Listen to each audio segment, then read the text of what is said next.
President Trump ramping up pressure on the Maduro regime in Venezuela. Besides those B-52s that are flying off the Venezuelan coast, the president is confirming that he has authorized CIA activity in the region. That's on top of the series of strikes against boats that the administration says are smuggling deadly drugs. Our next guest, who lives in Mexico and says her people and her country would welcome U.S. help against cartels. Why isn't Mexico partnering very well with Mexico, or are they? We're bringing back Mexican Senator Lilly Téllez to join us now. Senator Téllez, welcome. You see that President Trump means business. You look at everything he's doing in the Caribbean and off the coast of Venezuela. The pressure is on Maduro. Mexico is an ally of the United States. What is Mexico doing to fight the cartels officially from the government? Well, Mexico, President Sheinbaum says that she's an ally of the United States of America, but secretly, she is not. She is more an ally of Venezuela and of the Cuban dictatorship. We can look at it crystal clear, because she didn't want to congratulate President Trump over the peace treatments on Gaza, and she didn't want to congratulate Maria Corina Machado.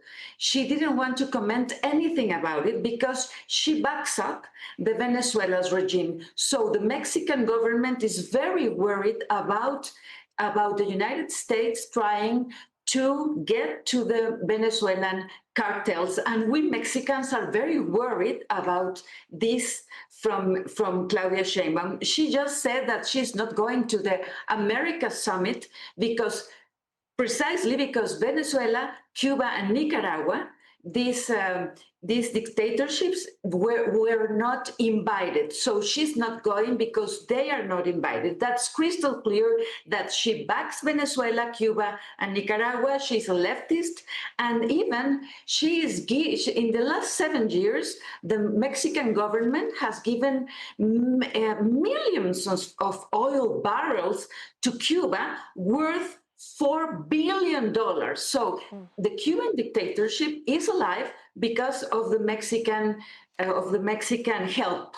Yes, Senator, this is a very interesting situation because President Trump, as you said, considers Mexico an ally, and Mexico depends on the United States for so much of its economy in terms of trade, but also tourism.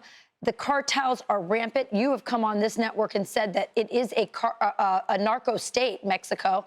Recently, there was a natural disaster, and the cartels were the ones giving aid out to the Mexican people instead of the Mexican government. They were responding quicker and better. Is that correct?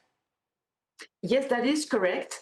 You know, the Mexican government is so corrupt that they robbed the money for this kind of natural disasters to help people, and now they're trying to do something about it. But this is very interesting. When President Sheinbaum was asked about the cartels giving help to the people, she didn't want to say anything about it. Yeah. This is incredible.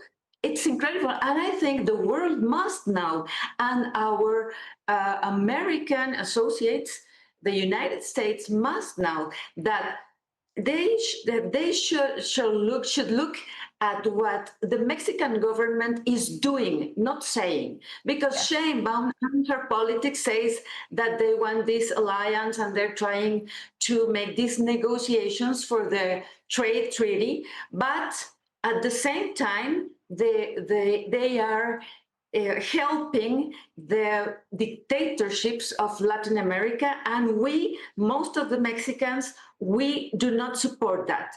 Yes. Let's be clear.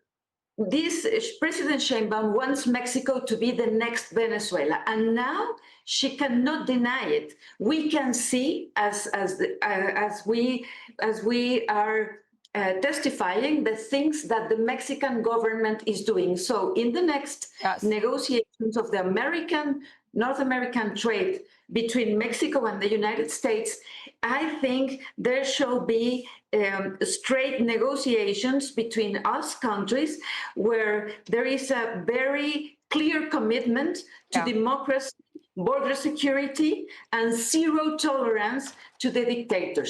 Yeah. Well, it appears that she is not a good ally. She's not helping President Trump in the fight against the cartels in her country.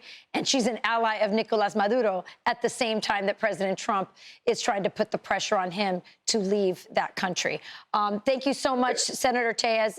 Great information and great advice. Listen to what see what they're doing. Don't listen to what they're saying. Thank you for joining us today. Thank you, Rachel. Good morning. I'm Steve Ducey. I'm Brian Kilmeade. And I'm Ainsley Earhart. And click here to subscribe to the Fox News YouTube page to catch our hottest interviews and most compelling analysis.